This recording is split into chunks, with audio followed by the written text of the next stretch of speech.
Stal jsem se jedním z nejslavnějších pohřešovaných dětí ve Spojených státech amerických. Bylo to ráno jako každé jiné na konci 70. a začátkem 80. let. Rodiny po celé Americe se chystaly ke snídani. Na stolech vonilo čerstvé pečivo, cornflakey křupaly v miskách s mlékem a ovoce dodávalo barvu všednímu dni. Všechno vypadalo naprosto normálně. Jenže tentokrát, když lidé sáhli po krabici od mléka, neviděli obvyklé reklamní nápisy. Místo toho tam byla černobílá fotografie. Moje fotografie malého 6letého chlapce Ethana Patse, který byl už několik měsíců pohřešován. Moje tvář se dívala na všechny ty rodiny, které se snažily začít svůj den jako obvykle. Bylo to ráno, kdy jsem se stal jedním z nejslavnějších pohřešovaných dětí ve Spojených státech amerických. Já jsem Ethan Patz a tohle je můj příběh. Příběh chlapce, jehož osud zůstává dodnes zahalen tajemstvím. Policie věřila, že jsem byl zavražděn, ale předpokládaného pachatele se podařilo dopadnout až mnoho let po mém zmizení. Žil jsem s rodiči na dolním Manhattanu v New Yorku. Musel jsem doslova prosit mámu, aby mě pustila samotného na autobusovou zastávku. Rodiče se totiž báli, že půjdu k autobusu bez doprovodu. I když to bylo jen 2 bloky od našeho bytu v Soho. Nakonec máma souhlasila, aniž by tušila, že tím udělá osudovou chybu. Ráno 25. května 1979 jsem opustil náš byt na 113. Prince Street a vydal se na zastávku školního autobusu na rohu West Broadway a Prince Street. Měl jsem na sobě černou kšiltovku s nápisem Future Flight Captain, modrou manchesterovou bundu, modré džíny a modré tenisky s odrazkami. Na cestu jsem si vzal svůj oblíbený batoh se slonem a nezapomněl jsem ani na $1, který jsem chtěl utratit za sodu. Ale do autobusu jsem nikdy nenastoupil. Ve škole si můj učitel všiml, že jsem nepřišel, ale řediteli to neřekl. Když jsem se po škole nevrátil domů, moje maminka Julie zavolala policii. Detektivové nejdřív podezřívali moje rodiče, ale brzy zjistili, že s mým zmizením nemají nic společného. Ten večer začalo intenzivní pátrání, do kterého se zapojilo téměř 100 policistů a policejních psů. Pátrání trvalo několik týdnů. Sousedé a policie prohledávali celé město a všude rozvěšovali plakáty s mým portrétem, ale našli jen málo stop, které by vedly k vyřešení případu. Můj táta Stanley byl profesionální fotograf a měl spoustu mých fotek. Ty fotky pak byly vytištěny na nespočet plakátů a krabic od mléka. Dokonce se promítaly na obrazovkách na Times Square. Ale ani to nepomohlo. Vyšetřovatelé postupem času ztráceli stopy, které by je mohly dovést k mému únosci. Ale ani tak se nevzdávali. V roce 1985 převzal můj případ asistent generálního prokurátora Spojených států Stuart R. Grabois. Jako hlavního podezřelého označil Joseho Antonia Ramose, muže, který byl už dříve usvědčen ze sexuálního zneužívání dětí. Ramos byl navíc přítelem mých bývalých chův. V roce 1982 ho několik chlapců obvinilo, že se je pokoušel nalákat do odpadního potrubí v oblasti, kde žil. Když policie toto místo prohledala, našla fotografie Ramose a malých chlapců, kteří se podobali mně. Grabois také zjistil, že Ramos byl ve vazbě v Pensylvánii kvůli obtěžování dětí. V roce 1990 byl Grabois zvolen zástupcem generálního prokurátora v Pensylvánii, aby pomohl stíhat Ramose za pohlavní zneužívání dětí a získal další informace o mém případu. Když byl Ramos Graboisem poprvé vyslýchán, přiznal, že v den mého zmizení vzal neznámého malého chlapce do svého bytu, kde ho znásilnil. Řekl, že si je na 90% jistý, že to byl chlapec, kterého později viděl v televizi. Nikdy ale nezmínil mé jméno. Tvrdil také, že poté chlapce posadil do metra, které jelo do města. V roce 1991, když byl Ramos ve vazbě, se jistý zdroj z věznice svěřil Graboisovi a agentce FBI Mary Galliganové, že mu Ramos řekl, že ví, co se mi stalo. Ramos dokonce nakreslil mapu trasy školního autobusu, kterým jsem jezdil, což naznačovalo, že věděl, že zastávka, na které jsem měl nastupovat, je 3. na trase. Ve speciálním článku o pohřešovaných dětech v New York Post z 21. října 1999 bylo uvedeno, že Ramos je hlavním podezřelým z mého zmizení. Moje rodina Ramose znala a byl po celou dobu hlavním podezřelým, ale na začátku 80. let nebyly úřady schopny Ramose soudně stíhat.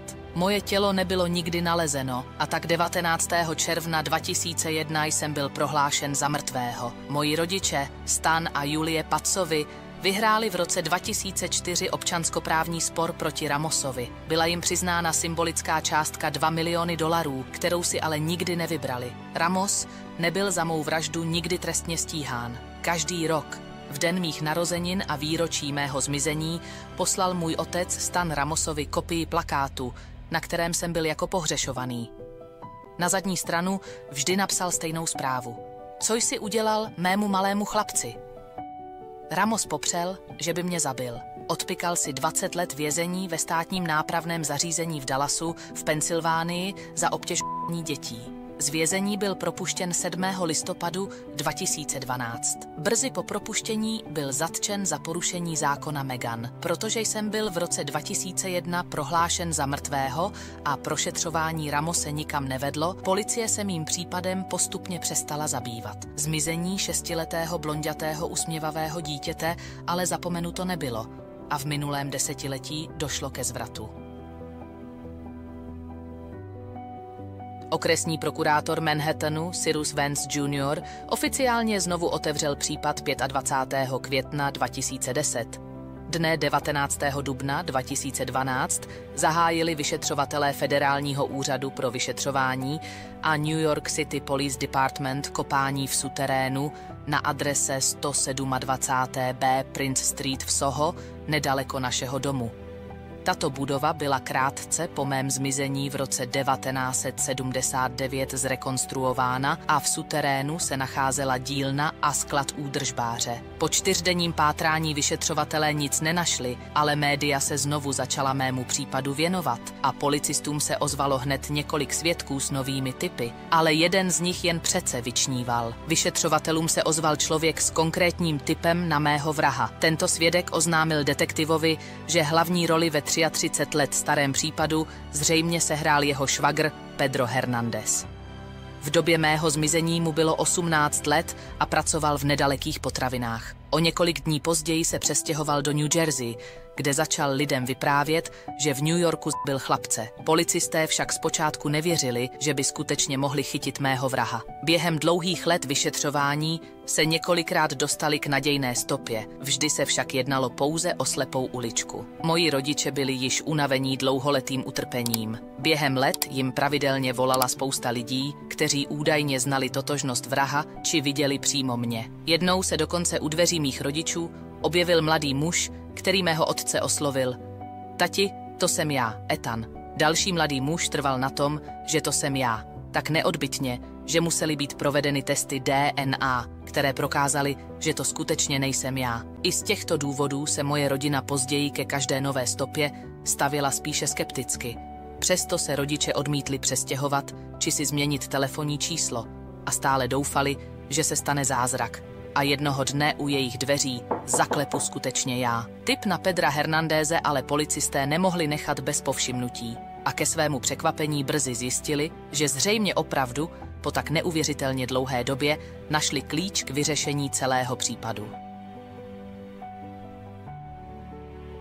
Vyšetřovatelé zjistili, že v roce 1982 Hernández při zpovědi v kostele přiznal, že zabil malého chlapce. Jeho rodina o přiznání věděla a když v roce 2012 sledovala zprávy o obnoveném vyšetřování mého zmizení, rozhodla se kontaktovat policii. Podle Hernándezovy sestry to bylo otevřené rodinné tajemství, že se v církvi přiznal. Policie Hernándeze zatkla a vyslechla. Během výslechu Hernández přiznal, že mě nalákal do skladu obchodu, kde mě chytil za krk a začal dusit. Podle jeho slov jsem měl být ale ještě živý, když mě zabalil do plastového obalu a vložil do krabice, kterou pak vyhodil do odpadku. Ty zřejmě odvezli popeláři. Přestože na seznamu podezřelých bylo mnoho lidí, Hernández mezi nimi nefiguroval. Policie o něm sice věděla, že pracoval v krámku se smíšeným zbožím na cestě, kudy jsem prošel, ale nikdy ho, na rozdíl od dalších zaměstnanců obchodu, nevyslechla. Porota v New Yorku obvinila Hernándeze 14.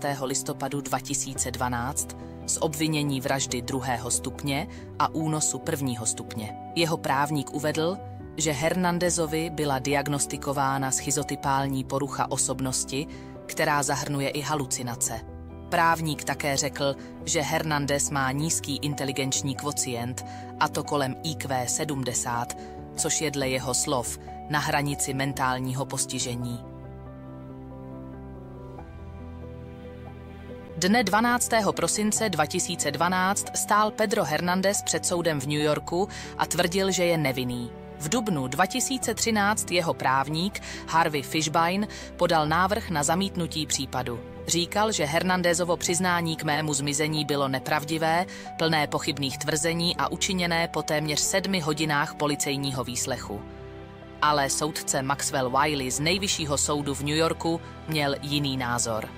V květnu 2013 rozhodl, že důkazy jsou dostatečné k obvinění a že případ může pokračovat. Nařídil také slyšení, aby se zjistilo, zda lze Hernandezovi výpovědi použít u soudu. Soudní proces začal 5. ledna 2015. V květnu 2015 však soud skončil bez výsledku, protože porota se nedokázala shodnout na Hernandezově vině.